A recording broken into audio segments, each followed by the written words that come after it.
Sobre a estabilidade atmosférica, nós vimos que a análise da estabilidade atmosférica é decisiva para que nós possamos entender o processo da chuva e para que aconteça a chuva efetivamente. Então, do que é que se trata essa estabilidade atmosférica? Imagine então aquela parcela de ar que está sobre a superfície. Então, se essa parcela de ar tem uma perturbação, ela pode começar a subir e nesse processo de expansão se resfriar e se expandir. Mas pode acontecer dessa parcela de ar ter essa perturbação, começar a subir e alguma força fazer com que ela volte a seu estado original. Se acontecer essa força de ela voltar ao estado original, não haverá chuva. Então é disso que trata a questão da estabilidade atmosférica. Vamos ter três tipos de situações. A primeira delas é o que a gente vai considerar como uma atmosfera instável. Vocês lembram lá da física básica, aquela situação em que você tem uma bola aqui sobre uma montanha e uma pequena perturbação dessa bola vai fazer com que ela continue se deslocando de forma contínua. Então isso é o que a gente chama de quê? De instabilidade, porque uma pequena perturbação vai fazer com que haja um deslocamento contínuo. Agora pensando na parcela de ar. Então se a parcela de ar está localizada sobre a superfície e ela sofre uma perturbação e a partir dessa perturbação ela começa a subir de forma indefinida, então a gente vai ter então uma parcela de ar que está de que forma? Instável. Então instável, ela começa a subir, subindo e nesse processo de subida dessa parcela de ar vai acontecer aquilo que a gente conversou sobre expansão e resfriamento e com isso a parcela de ar chegando à temperatura de ponto de orvalho. Uma segunda alternativa, você pode imaginar que a parcela de ar é comparável àquele exemplo que vocês têm de você ter uma bolinha num vale. Você faz uma primeira perturbação na bolinha, a bolinha começa a subir e depois disso ela volta para o centro do vale. Isso a gente chama que o equilíbrio é um equilíbrio de que tipo? Estável. Então imagine a parcela de ar que está aqui de novo sobre a superfície. Essa parcela de ar recebeu uma perturbação, ela começa a subir, mas vai existir depois uma força que vai fazer com que ela volte ao nível que ela se encontrava anteriormente. Então esse tipo de equilíbrio é um equilíbrio estável. Se a atmosfera está com equilíbrio do tipo estável, não deverá acontecer precipitação. Por quê? Porque a parcela de ar não vai subir, não subindo, não se resfria, não se expande, não chega à temperatura de ponto de orvalho e não vai haver condensação. Terceira possibilidade é você ter aquela situação em que você tem um plano, que você teve uma perturbação da bolinha, a bolinha veio para um determinado ponto aqui do plano, se deslocou e aqui ficou. Então ela fica numa nova posição de equilíbrio e não se desloca mais. Imagine uma parcela de ar então, de forma similar, uma parcela de ar que começa a subir e ela chega e fica parada depois numa determinada altitude. Ela não continua a subida, ao não continuar subindo, não se expande, não se resfria, consequentemente, e não vai ter condensação. Então para que aconteça o processo de chuva, a parcela de ar tem que estar de que tipo?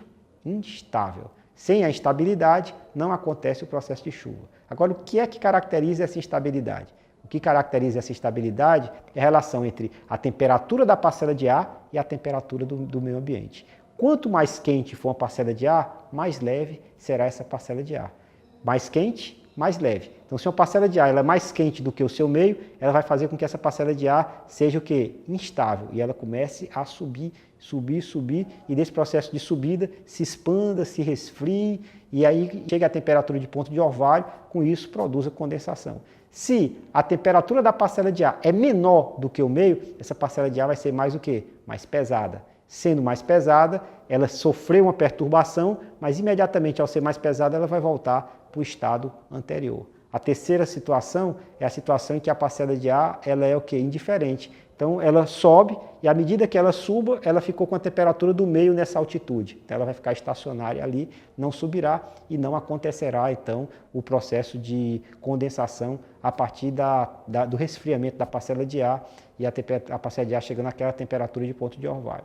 Então para que aconteça o processo de precipitação, a parcela de ar necessita estar o quê? Instável. E para estar instável, então, a temperatura da parcela de ar tem que ser maior do que a temperatura do meio. Seja o meio aqui próximo à superfície, seja, na medida que ela vai se resfriando, as temperaturas das diferentes camadas da superfície da Terra, das camadas da atmosfera. Então, as camadas da atmosfera vai se resfriando e a parcela de ar se resfria mais intensamente do que as parcelas circunvizinhas. Se isso acontecer, ela vai ser uma parcela de ar estável. Então, como é que a gente vai fazer para comparar e saber se uma parcela de ar vai estar instável ou não? A primeira coisa que a gente tem que saber é qual é o perfil de temperatura da atmosfera. Então a gente vai analisar o perfil de temperatura aqui da troposfera, que a gente sabe que, em média, ela vai diminuir a cada 6,5 graus a cada quilômetro que sobe. Só que pode ser que, numa situação concreta, essa temperatura seja menor ou maior do que esse valor, tá certo? Então, se a atmosfera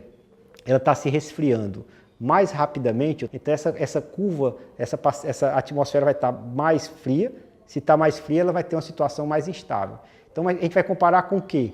Né? A gente vai comparar esse decrescimento da temperatura da parcela de ar com a temperatura de subida da minha parcelazinha de ar que está se deslocando. Então, essa minha parcela de ar ela vai se deslocar a partir do que a gente vai chamar de uma curva de uma adiabática seca.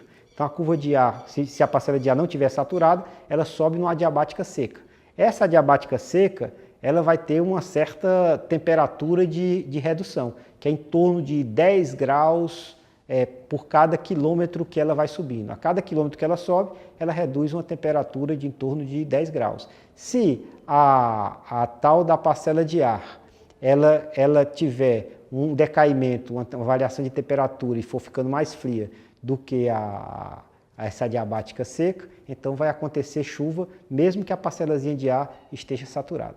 Existe uma outra situação que a gente chama de adiabática úmida. Na adiabática úmida, tá certo? A diminuição da temperatura é uma diminuição de temperatura menor, né, do que a redução de temperatura na adiabática seca. Por quê? Porque na adiabática úmida a parcela de ar está saturada. À medida que ela sobe, ela vai tendo um processo de condensação. No processo de condensação da água que está na forma de vapor, e quando ela se condensa, ela libera calor. Com isso aquece um pouquinho mais aquela parcela de ar. Então, o gradiente de temperatura da adiabática úmida vai ser menor do que o gradiente de temperatura da adiabática seca. Vocês estão vendo aí na tela, tá certo? Um gráfico que está mostrando 3 situações. Uma situação em que a gente vai ter o ambiente com a temperatura, um gradiente maior do que a da adiabática seca, uma intermediária entre a adiabática seca e a adiabática úmida, e outra que o gradiente de temperatura ele decai de forma menor do que o da adiabática úmida. Na primeira situação, a gente vai ter que a atmosfera está incondicionalmente instável, na primeira situação. Na situação intermediária, ela é condicionalmente estável, e na terceira situação, ela é incondicionalmente estável. Então, são 3 situações em que a gente vai ter o perfil da atmosfera, e dependendo dessa configuração das temperaturas da atmosfera, a gente vai ter condições mais propícias para a chuva ou a impossibilidade de acontecer essa precipitação.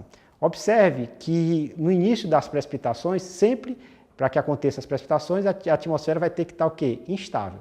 Okay? À medida que vai acontecendo a precipitação, a chuva vai fazendo com que transporte esse calor da atmosfera dos baixos níveis para os níveis mais altos. Então, uma das tarefas da precipitação é fazer servir como sendo um transporte de calor. Você evapora, ao evaporar você dá calor latente próximo à superfície. Esse calor latente que é recebido próximo à superfície, ele vai subir, na medida que sobe e condensa, esse calor latente vai ser liberado em altitudes mais elevadas. Então a chuva, além de acontecer a precipitação e a água ser transformada da forma de vapor para a forma líquida, há também uma transferência de calor da região mais próxima à superfície da Terra para regiões mais elevadas. E esse processo vai fazer uma coisa extremamente interessante, vai estabilizar a atmosfera. Porque se não fosse esse processo, a atmosfera continuaria instável para sempre e a gente teria sempre o quê? Possibilidade de acontecer algum tipo de precipitação. Então, quem vai fazer com que haja, depois da chuva, a chuva pare e a gente tenha aí, depois disso, um período mais seco, é a estabilização da atmosfera feita até por esse processo de transporte de calor das regiões mais baixas para as regiões mais altas. A gente agora já viu quais são os processos de elevação da parcela de ar, que é necessário a instabilidade da atmosfera, que a gente já viu que a temperatura é decisiva para definir essa instabilidade da atmosfera, e o nosso próximo ponto será discutir acerca de como é que a gente mede esse processo, como é que a gente mede essas variáveis hidrometeorológicas.